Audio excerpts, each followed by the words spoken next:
Bonjour à tous ceux et celles qui se joignent à nous maintenant. Donc, nous allons commencer cette séance Femmes en mer, traverser la route migratoire la plus dangereuse au monde. C'est un Twitter Space, une séance de Médecins sans frontières. On va rentrer vraiment dans le vif du sujet dans quelques minutes, mais on voulait commencer par une introduction du sujet, un peu le contexte dont on va parler aujourd'hui. Et cette discussion, on va la faire avec Caroline, qui est représentante adjointe des opérations de recherche et sauvetage avec Médecins sans frontières, et Maka, qui est photographe. Je vais les laisser introduire un peu leur parcours et leur perspective dans quelques minutes. Mais pour commencer, donc, on va dresser un peu un portrait de la situation. Aujourd'hui, on va parler de la mer Méditerranée centrale. Donc, comme beaucoup de personnes ont déjà entendu ou savent déjà, qui est une route migratoire extrêmement difficile, extrêmement meurtrière. Comme on sait, comme on a vu dans les médias, un peu juste voir les histoires des personnes qui ont entrepris ce voyage. Ce que nous, on sait en tant que Médecins sans frontières, c'est aussi que pour beaucoup de personnes qui ont pris ce chemin, qui ont vraiment risqué leur vie pour traverser la mer, ce n'est pas le voyage au complet, c'est seulement une partie ultime d'un voyage qui a déjà été très périlleux, extrêmement difficile, avec beaucoup d'entraves, beaucoup de défis et beaucoup de violence aussi. Et Médecins sans frontières et autres organisations qui travaillent auprès des personnes qui ont migrantes, qui ont traversé cette route vraiment très meurtrière. Ce qu'on sait, c'est qu'on a souvent documenté et dénoncé un cycle de violence, d'abus, de mauvais traitements que les personnes migrantes et réfugiées ont subi au cours de ce périple, et tout particulièrement en Libye, un contexte où on a vu souvent des détentions, des violences et des abus aussi.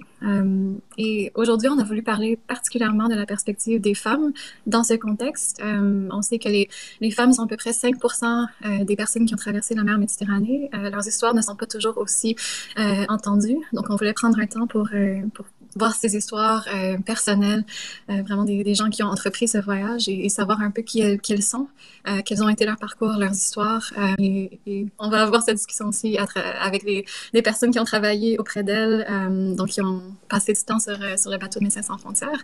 On sait que les femmes sont doublement confrontées à la violence, donc à la fois comme migrantes et aussi comme femmes.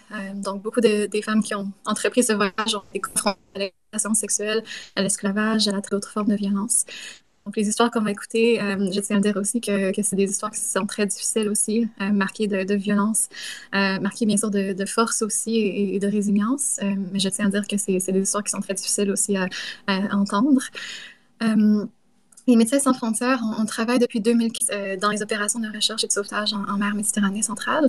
Donc, depuis 2015, les équipes qui ont travaillé dans ce contexte ont sauvé plus de 85 000 vies. Et depuis mai 2021, on opère à bord du navire le Geo Barents, un navire qui est présentement, qui vient de repartir en mer et qui a été très récemment en fait en détention administrative par les autorités italiennes. Donc un contexte qu'on va aussi, on ne peut pas parler de ce contexte sans parler aussi de cet aspect politique et aussi des restrictions que les équipes voient de tous les jours, d'une façon quotidienne aussi, qui entravent les opérations de recherche et de sauvetage et rendent le travail plus difficile. Mais on opère quand même, le Geo Barents est présentement en mer. Et depuis 2021, 327 femmes ont été accueillies à bord du navire. Donc, on voulait commencer, avant même de rentrer dans la discussion, par en fait une histoire d'une de ces femmes, Décrichel, qui a raconté son histoire, qui a eu la générosité en fait de raconter cette histoire. Et ce clip que je vais vous jouer tout de suite a été en fait enregistré par Maka, donc Maka qui pourra nous donner aussi plus de contexte plus tard. Donc, on va commencer en écoutant, si possible, le témoignage de Décrichel. Je fuis d'un mariage forcé en fait. Dans notre coutume, quand ton mari meurt, tu dois prendre soit son frère, un membre de la famille. J'ai accouché premier enfant avec lui, un garçon. Quand j'ai conçu la deuxième grossesse, tellement de bastonnades, je me suis retrouvée à l'hôpital. J'avais peur de mourir, il fallait que je parte. En Algérie, un jour quand je rentre à la maison où on me gardait dans un camp en fait, on m'a kidnappée. J'ai subi, ils m'ont violée. Même là, je suis malade même. Mais je voulais la sécurité. Parce que je ne mérite pas mon âge. Tellement de souffrance, tellement de stress. Les séquelles du monsieur là, ça me fait toujours mal. Je tiens, même si Décrichel n'est pas parmi nous en ce moment, à la remercier pour son témoignage. Et sur ce, on va rentrer dans la discussion avec Caroline et Maka. Donc, je vais d'abord vous donner la chance de vous présenter, de parler un peu de votre rôle dans ce contexte. Caroline, on va commencer avec toi, si tu veux te présenter un peu ce que tu fais avec Médecins sans frontières. Oui, bonjour. Donc, je m'appelle Caroline Bieleman et ça fait maintenant 1 an et demi que je travaille avec l'équipe de sauvetage d'MSF. Donc, j'ai passé presque 10 mois à bord du navire en tant que responsable MSF à bord. Et maintenant, je suis basée à Rome en tant que responsable adjointe pour donc toute l'opération, ce qui veut dire l'équipe qui est sur le bateau, mais aussi l'équipe de support qu'on a sur terre à Rome et en Sicile. Super, merci Caroline. Et merci d'être parmi nous aujourd'hui. Et Maka, est-ce que tu veux te présenter un peu, toi qui es photographe, qui a passé du temps aussi avec Médecins sans frontières sur le bateau, est-ce que tu peux nous parler un peu de ce que tu fais et de ton rôle dans ce projet? Oui, bonjour tout le monde. Je m'appelle Maka Eslami, je suis photographe indépendante iranienne et je vis en France depuis quelque temps, bon, entre la France et les États-Unis en ce moment. Et j'ai eu vraiment l'immense chance de pouvoir partir sur le bateau de MSF. Je suis restée 1 mois à bord et j'ai pu collaborer avec l'équipe sur le projet The Tales of the Woman, l'histoire des femmes survivantes qui traversent la mer Méditerranée centrale pour arriver en Europe et avoir une meilleure vie. Donc c'était un projet en collaboration avec aussi notre photographe, femmes photographes. C'était aussi que ce soit des femmes photographes avec un regard différent, qui soient peut-être non européennes et avec des expériences, des vécus différents, des horizons différents. Et donc, on a collaboré là-dessus, sur ce projet ensemble avec Nyancho, et qui est parti après moi sur le bateau. Voilà. Super, merci Maka. On va vraiment décidément rentrer dans ces histoires aussi des femmes dont tu parles au cours de la discussion. Mais je voulais commencer par un peu de contexte. On a parlé du bateau de Geo Barents, où les deux, toi Maka et toi Caroline, vous avez passé ce temps. Donc pour donner un peu à nos auditeurs et auditrices une idée de comment ça se passe, on sait que c'est des opérations de recherche et de sauvetage, un environnement assez intense. Caroline, est-ce que tu pourrais nous expliquer un peu le bateau comme tel, comment les choses se passent à bord du Geo Barents, et aussi sur comment vous organisez le bateau pour accueillir les rescapés et les survivants? Oui, bien sûr. Donc, le Géobarent, c'est un navire qui est assez grand. On parle d'un bateau de 77 mètres. Donc, c'est quand même assez énorme. Donc, on fait les sauvetages avec des petits bateaux de sauvetage qui vont aller près du bateau en détresse et qui vont faire le trajet entre le bateau en détresse et le Géobarent. Et donc, le moment que les gens arrivent sur le Géobarent, en fait, on a 2 ponts différents sur 2 niveaux différents. On a le grand pont qu'on appelle le shelter deck. En général, c'est l'endroit pour les hommes adultes, y compris les mineurs non accompagnés s'ils ont, disons, plus de 15 ans, plus de 16 ans. Parce que, comme on l'a dit, les femmes, on parle de plus ou moins 5% des gens qui font ce trajet. Donc, en général, on a plus d'hommes à bord. Mais on a un deuxième pont, ce qu'on appelle le streamer deck, et c'est là qu'on accueille les femmes, aussi les petits-enfants. En général, c'est les femmes qui voyagent avec les petits-enfants.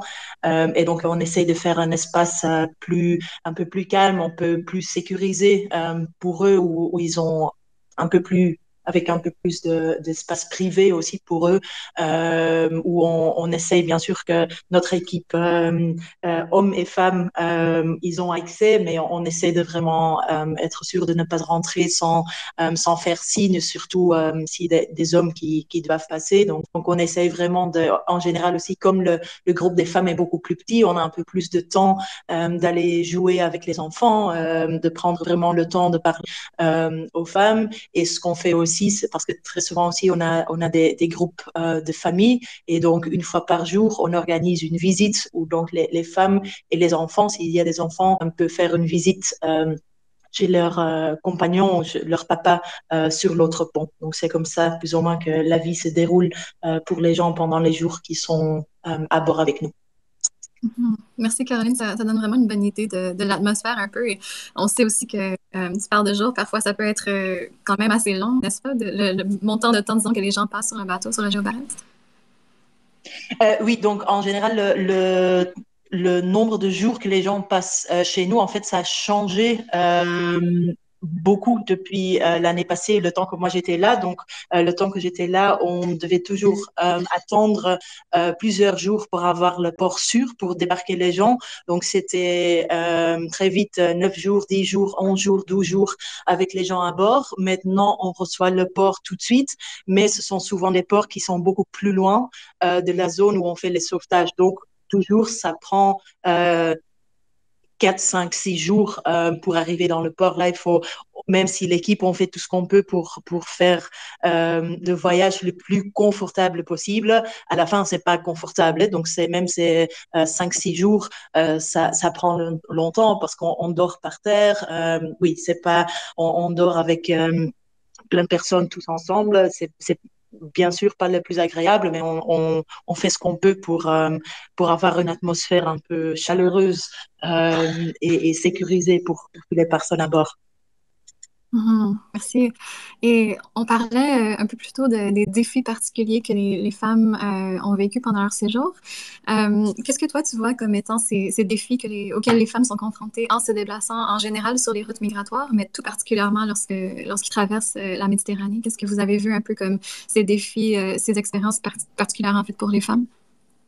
Bon, ce qu'on voit, bien malheureusement, je pense que malheureusement, c'est la première chose à laquelle on pense, c'est les violences sexuelles qu'on voit beaucoup, beaucoup chez les, les rescapés, les femmes qui sont à bord avec nous. C'est très clairement pas seulement quelque chose qui est vécu par des femmes, mais malheureusement, il y a un pourcentage très, très, très élevé pour elles parce que ouais, donc faire cette route très souvent seule, il y a plusieurs points dans la route où ils ont besoin où elles ont besoin d'argent, de pouvoir passer d'un point A à un point B, et donc où elles sont très vulnérables aux violences sexuelles, malheureusement.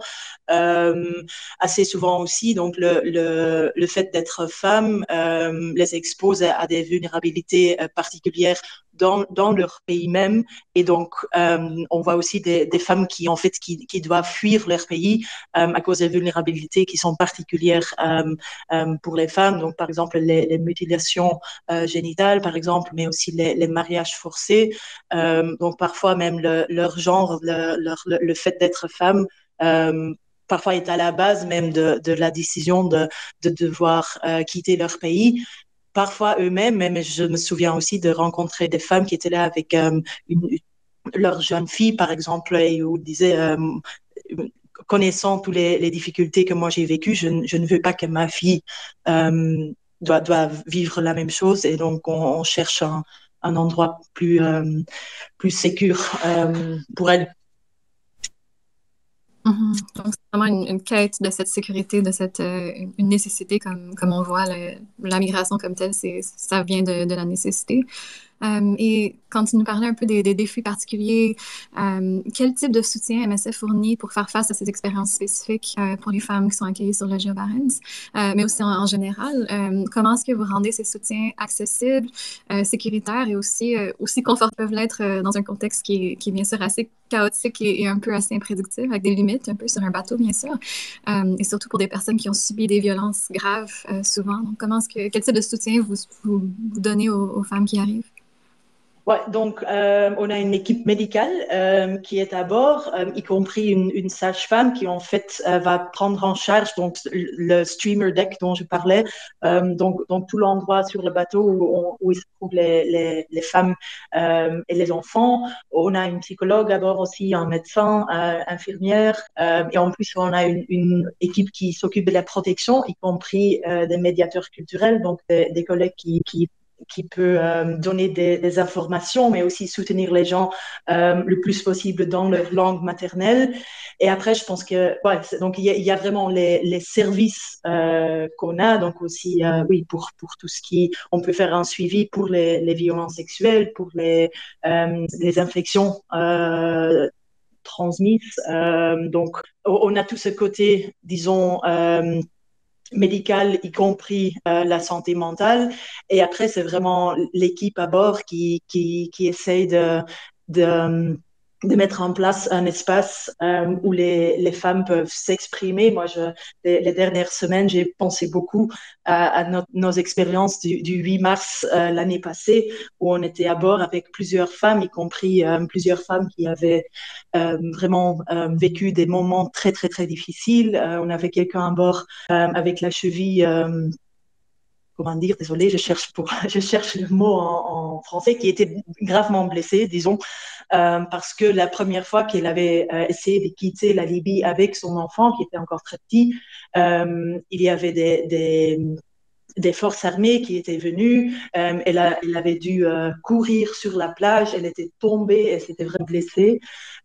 Mais malgré ça, elle avait quand même, quelques semaines plus tard, repris le bateau. Et on avait une autre femme avec nous qui était dans un sauvetage qui était très, très, très difficile, où presque tous les gens qui étaient sur ce petit bateau pendant le sauvetage sont tombés en mer. Et donc, l'équipe a récupéré chaque personne de la mer.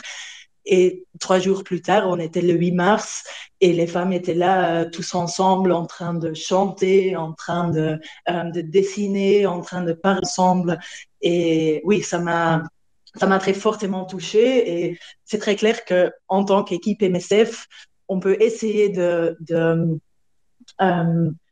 de faire cet espace qui donne cette possibilité aux femmes, mais à la fin, c'est elles qui ont créé ces moments, c'était pas nous. On a essayé de créer un peu, mais à la fin, c'était elles et ce sont des moments qu'on va jamais oublier. Ouais, tout à fait. C'est comme, mais vous pouvez créer l'espace comme tel, mais c'est les femmes qui le remplissent avec l'atmosphère, avec la vie qui amène dans cet espace. Merci beaucoup, Caroline. Ça donne vraiment un portrait moi, je me sens un peu comme si j'étais là. Donc, c'est une très belle histoire. Et Maka, je vais venir vers toi maintenant. Donc, on parlait un peu du projet Tales of Women at Sea ou Histoire de femmes en mer. Donc, toi, tu as été impliquée comme photographe, comme tu l'as dit, comme une de 2 photographes, femmes photographes qui ont été sur le bateau pendant plusieurs semaines. Est-ce que tu peux nous expliquer un peu comment le projet a vu le jour et comment toi, tu as été impliquée? Oui, alors le projet a été initié par MSF et donc l'idée c'était de raconter et faire entendre plus l'histoire des femmes qui traversent la mer Méditerranée, puisqu'on entend beaucoup des témoignages des hommes et souvent dans les images aussi qu'on voit, les hommes sont vraiment beaucoup plus représentés. Donc, donc là, c'était vraiment une sorte de focus sur les femmes qui traversent, sont ces femmes-là, quelle est leur histoire, leur témoignage, qu'est-ce qu'ils ont vécu, de quoi elles fuient et qu'est-ce qu'elles attendent en arrivant, en se déplaçant, en arrivant en Europe et faire tous ces chemins-là, en quoi elles rêvent aussi, ces femmes-là. Et donc c'était vraiment donner les paroles aux femmes. Et donc, moi, j'ai eu vraiment, vraiment, en quelque sorte, on peut dire, la chance, parce qu'on ne sait jamais comment ça peut se passer. C'est vraiment des, euh, des situations d'urgence et qu'on ne sait pas à quoi on attend. Et donc, on ne connaît pas les survivantes qui vont être à bord. Mais dans ces périodes où j'étais à bord, ce qui s'est passé, c'est qu'on a eu on a eu à bord pas mal de femmes avec des enfants et des enfants des tout petits et des enfants aussi mineurs non accompagnés. Et donc, enfin, on a pu les entendre, on a pu les voir, avoir leurs témoignages et que ce qui était aussi en quelque sorte intéressant, c'est que c'était des femmes, la majorité parlait aussi française et c'était facile de rentrer dans une communication. Donc, elles arrivaient aussi à me faire confiance parce que je parlais aussi la même langue. Et donc, la connexion était assez fluide. Et elles étaient vraiment très, très généreuses aussi dans le partage de leur histoire avec moi, malgré le temps qu'on a eu, parce que au final, ce qu'il faut savoir, c'est que on n'a pas passé énormément de temps ensemble. Beaucoup de cas urgents à gérer sur le bateau. Il y a eu 3 sauvetages en mer quand j'étais sur le bateau. Et à chaque fois, entre 70 personnes, 90 personnes sur les bateaux que l'équipe MSF Challenger Team a sauvé. Et on a eu trois sauvetages comme ça consécutifs. Et donc, il y avait beaucoup de cas, de cas urgents à gérer. Et donc, après ça, on a eu aussi 2 femmes enceintes à bord. Une femme enceinte de 9 mois avec 3 enfants à bord et une autre femme aussi enceinte, mais seule. Et donc, c'était assez impressionnant aussi à voir comment il faut gérer cette situation. Donc, on a eu un accouchement avec la première femme enceinte et c'était assez impressionnant et stressant pour tout le monde. Donc, vraiment, j'ai l'impression que j'ai un peu tout vécu et plutôt des moments assez intenses, mais finalement, on peut dire joyeuses. Il n'y a pas eu de noyade, il n'y a pas eu des histoires vraiment traumatisantes, heureusement. Et donc, avec le temps qui restait à entendre les femmes et à entendre leurs témoignages, je pense que la connexion entre ces femmes-là et moi et toute l'équipe était assez forte et qu'elles m'ont fait vraiment confiance pour me raconter leur histoire avec ces peu de temps qu'on a passé ensemble, quoi. Au final, je pense que en tout, je pense que c'était une semaine peut-être à bord avec, je veux dire, après tous les moments de sauvetage. Donc, c'était assez rapide. En fait, j'allais te demander comment tu crées ce lien de confiance, mais il semble que ça s'est créé naturellement, en fait. Je comprends bien ce que tu me dis, c'était vraiment des conversations qui étaient naturelles, avec une grande générosité, comme tu disais, les gens étaient heureuses de parler de leur histoire, heureux et heureux, parce que bien sûr, vous avez fait des témoignages aussi avec des hommes qui étaient sur place. Donc, est-ce que ce que je dis, c'est un peu vrai? C'était donc assez naturel que les histoires venaient, que les gens voulaient parler de ce qu'ils avaient vécu? Je pense que ça dépend vraiment des personnes, ça dépend de leur histoire, de leur vécu. Et aussi, ça peut être des fois aussi une ambiance générale, je pense, parce que là, en fait, c'était des femmes. Entre elles, il y avait vraiment une solidarité, une sorte de sororité. C'était des femmes qui se sont retrouvées même avant, au moment de départ, quelques jours avant, ou même dans les détentions. Donc, il y avait déjà des liens très forts entre ces femmes-là. Donc, une fois à bord, il y avait quelque chose qui était déjà... Et donc, elles se soutenaient beaucoup. Et je pense que l'ambiance générale était assez porteur de l'espoir, quelque chose vers l'avenir. Et donc, elles étaient assez partantes pour partager aussi des histoires. Bon, ce n'était pas le cas de tout le monde, bien sûr, mais en général, elles avaient envie d'être dans quelque chose de plus positif. Et elles étaient vraiment, oui, vraiment, et il y avait des moments d'immense joie. Elles pouvaient aussi traverser des moments vraiment un peu où c'était vraiment beaucoup plus... on les voyait dans leurs pensées, dans leurs inquiétudes, dans tout ce qu'ils ont vécu, le fait d'être à bord, enfin être sauvés et avoir de l'espoir. Mais très facilement aussi, il y avait des moments où elles se laissaient aller, portées par la musique. Il y avait vraiment des soirs où elles mettaient la musique, où elles chantaient. Et donc, on voyait quelque chose de vrai de côté de l'avenir, de l'espoir, de vouloir passer à quelque chose, à une vie qu'elles les attendent. Donc ça c'était pour moi, c'était vraiment très touchant à vivre avec ces femmes-là. Mhm. Est-ce qu'il y a un moment qui t'a vraiment marqué plus que les autres, Makar? Est-ce qu'une histoire, une personne, est-ce qu'il y a quelque chose qui te revient un peu en revivant ces histoires? Je pense que dans l'ensemble, c'était vraiment une expérience de dingue, ces moments-là. Vraiment, humainement, c'était très, très fort. Et, et donc, elles m'ont tous touchée, chacun à leur manière, mais euh, à chaque fois que j'entendais leur histoire et comment elles arrivaient à raconter euh, ces histoires et ces vécus très traumatisantes au final, mais les raconter d'une manière comme si pour eux c'est une sorte de banalité de vie, le fait d'être violé, d'être agressé, d'être sexuellement, violemment maltraité. Et quand elle me racontait cette histoire-là, d'un coup, au milieu d'une phrase, elle me disait que, et puis après, j'ai été violée et elle passait à autre chose.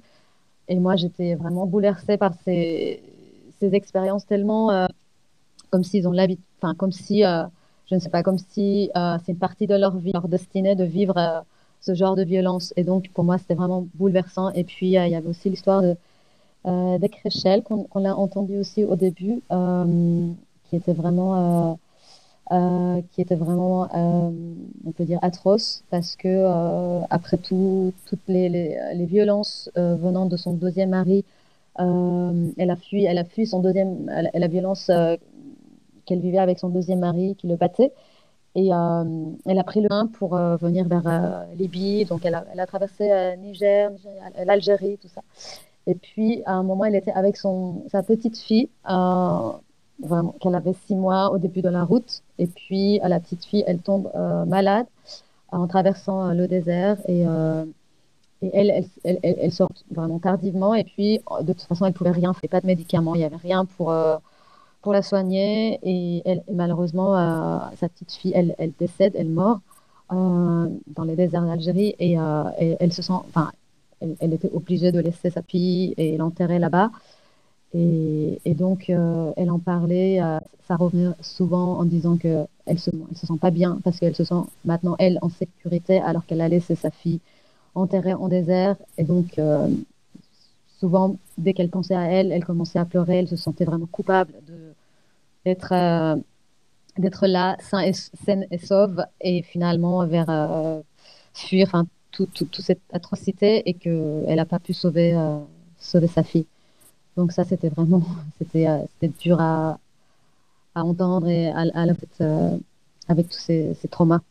Oui, absolument. C'est bouleversant et d'avoir entendu même dans sa voix tantôt le poids de l'histoire qu'elle a vécue pour arriver.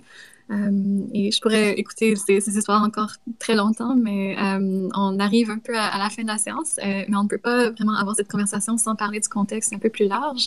Donc du contexte politique où on voit des restrictions de plus en plus pour les opérations de recherche et de sauvetage qui rendent le travail de plus en plus difficile en fait pour les équipes comme MSF qui font ce travail.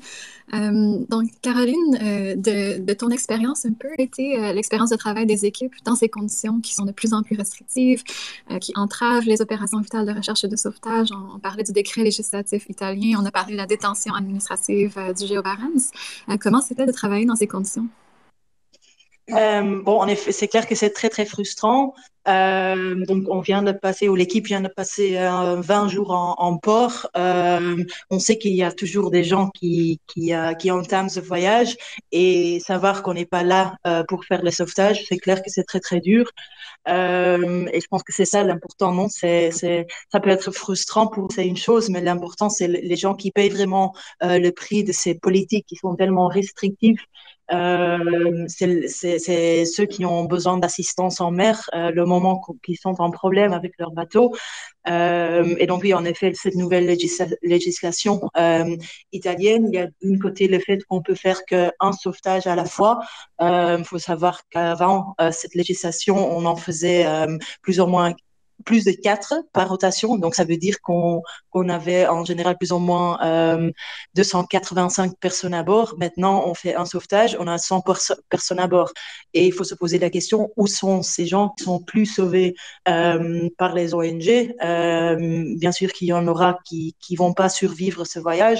Et il y en aura d'autres qui seront interceptés par les gardes-côtes libyennes et retournés dans l'enfer de la Libye. Donc oui, ce sont des circonstances très restrictives dans lesquelles on travaille, mais disons que oui, je ne veux pas dire que la vraie difficulté n'est pas pour les ONG. La vraie difficulté, c'est pour les gens qui ont le droit d'être sauvés et qui ne le seront pas, malheureusement. Tout à fait, c'est eux et elles qui vont payer ce prix-là. Donc, ça doit être extrêmement frustrant aussi pour les équipes d'être limitées dans ce travail qui est tellement, tellement vital, tellement nécessaire. Qu'est-ce que tu vois comme impact de ce décret sur les personnes qui traversent la Méditerranée et les femmes en particulier? Est-ce que tu vois quel type d'impact est-ce que tu vois?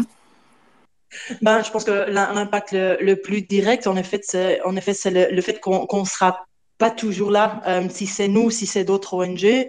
Il y a bien sûr des gens qui arrivent quand même de manière autonome en Italie, si le bateau est assez fort, disons, ou assez fonctionnel pour arriver en Italie. Mais il y aura plein de gens qui seront retournés en Libye et on connaît très très bien, malheureusement, l'enfer dont les rescapés nous parlent et qu'ils ont vécu en Libye. Donc être être, disons, sauvé par les gardes-côtes libyennes, c'est pas vraiment un sauvetage parce qu'on retourne en Libye et ne pas être sauvé du tout. C'est clair que ça va rendre encore le voyage encore plus dangereux qu'il était déjà. Absolument. Et quel est un peu, juste peut-être pour avoir une idée du contexte présent, on sait que le Géo Barents vient de retourner en mer, que si je comprends bien, est maintenant en train de se diriger vers la zone de recherche et de sauvetage. Comment est-ce que les équipes se sentent en ce moment après 20 jours de détention et tout ça? Est-ce que c'est le soulagement d'être de retour en mer ou est-ce que c'est la frustration de ce que les équipes ont vécu? Bon, moi, je pense que c'est une combinaison, en fait. Donc, c'est clair que tout le monde est plein d'énergie, est tout à fait prêt pour faire plus de sauvetage. Mais oui, on peut pas oublier, on va jamais récupérer ces 20 jours qu'on était bloqués. Donc, on est content d'être de retour, mais on reste frustré du fait que on a perdu, disons, ces 20 jours et le fait qu'on ne sait pas ce qui va se passer dans le futur. Est-ce qu'il y a une autre détention qui nous attend, oui ou non? On le sait pas, malheureusement, mais c'est clair que l'équipe est partie plein d'énergie et je pense que s'il y a une chose, c'est le fait qu'on est encore plus convaincu qu'avant de la raison pour laquelle on fait ce travail, qu'il est nécessaire de continuer de le faire. Et donc oui, c'est dans cet esprit que mes collègues sont en mer en ce moment.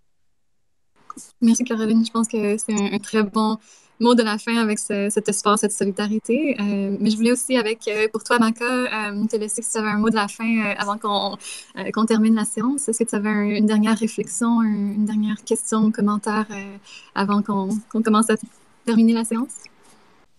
Mais je pense que ça s'est très très bien mis avec les mots de Caroline. Donc il faut rien lâcher. Il faut que les ONG continuent et qu'on les laisse faire leur travail parce que une fois qu'on ces, euh, ces gens qui partent, qu'on entend leur histoire, qu'on voit de nos propres vies, enfin de nos propres yeux, qu'on voit leur vie, leur témoignage, il n'y a vraiment pas de doute qu'en fait, c'est la seule solution pour ces gens-là. Sinon, elles n'étaient pas là, ils n'étaient pas là.